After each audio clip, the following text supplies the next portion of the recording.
اکبر صاحب وہ جو یہ کل شاہ محمود قریشی صاحب نے کہا تھا نا کہ یہ نکر والا نکا جو ہے یہ بیچارہ نہ اس ملک میں رہا ہے نہ اس کو قوانین کا پتہ ہے.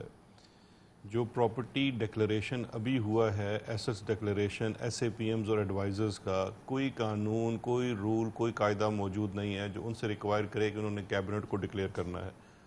پرائم منسٹر نے for the sake of transparency یہ آرڈر کیا اپنی کابینہ میں ایس اے پی ایمز کو اور ایڈوائزرز کو.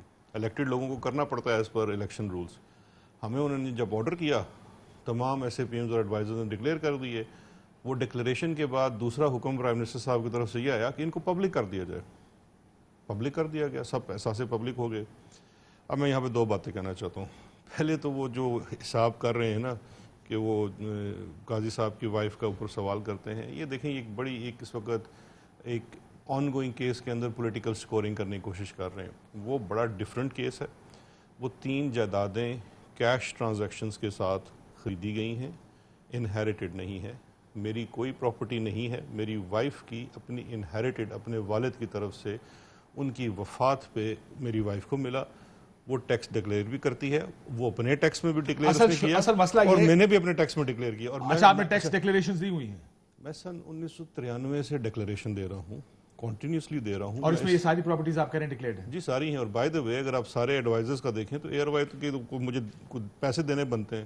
اتنا غریب ایڈوائزر, مجھے تو خود شرم آ رہی تھی اپنے ایسے ڈکلیریشن دیکھ کے کہ کیا ہے میرے پاس سوائے بیوی کے ایک انہیریٹڈ ایک چھوٹے سے فلیٹ کے جو کہ اس کے والد کی وفات کے اوپر اس کو. اچھا بائی دا وے جو انہیریٹڈ ٹرانزیکشن ہوتی ہے اس میں ایک بات چیز بتا دوں.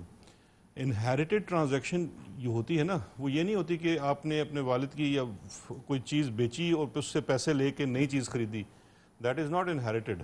انہیریٹڈ ہوتی ہے کہ آپ کے والدین کی تھی, ان کی وفات پہ یا ان کی ول سے آپ کے نام ٹرانسفر ہو گئی, فادر ٹو چائلڈ. تو یہ وہ والا سلسلہ ہے فادر ٹو چائلڈ والا.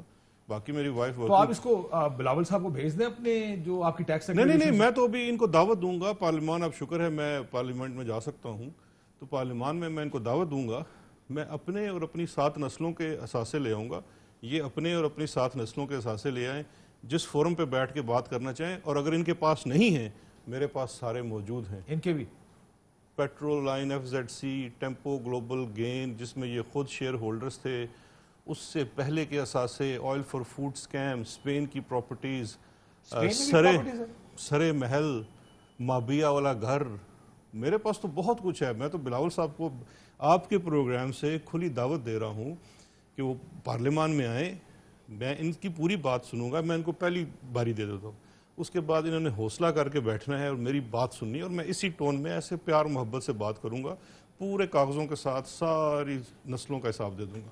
لیکن آپ کم از کم یہ تو اگر وہ ڈیمانڈ کر رہے ہیں تو اپنے ٹیکس ریٹرنز جو آپ نے سبمٹ کیے ہیں جس میں پراپرٹی ڈکلیئرڈ ہے نہیں, وہ تو لگی ہوئی ہے, ویب سائٹ پہ لگی ہوئی ہے. تو آپ اس میں کوئی آپ ظاہر اگر ایک چیز ہے. اچھا مزے کی بات ہے, میں ایک اور چیز بتاتا ہوں. میری جو ڈکلیریشن وہاں لگی ہوئی ہے نا وہ ٹیکس والی ہے. اس کی وجہ پتہ کیا ہے کہ میں غریب آدمی ہوں. جو میرا وہ ٹیکس والا ایڈوائزر ہے اس کو میں 1 پیسے میں اس سے 2 کام کرا لیے. میں نے کہا یہ نیا فارم کم بھرے گا, چھوڑو اس کو, ادھر پہ دستخط کر کے وہی میں نے دے دیا کیبنٹ کو اور انہوں نے لگا دیا. یہی میری ٹیکس ڈکلیریشن ہے. ٹھیک, میری تو ہے, اب اپنی لے ہیں اصل والی. اچھا دوسری بات ہے کہ میں ول بھی لے آؤں گا. ٹرانسفر کے ساتھ ول بھی ہوتی ہے. یہ اپنی ول لے آئیں, اس کا فورینسک کرا لیتے ہیں جس کے تحت ان کو چیئرمینی ملی ہوئی ہے.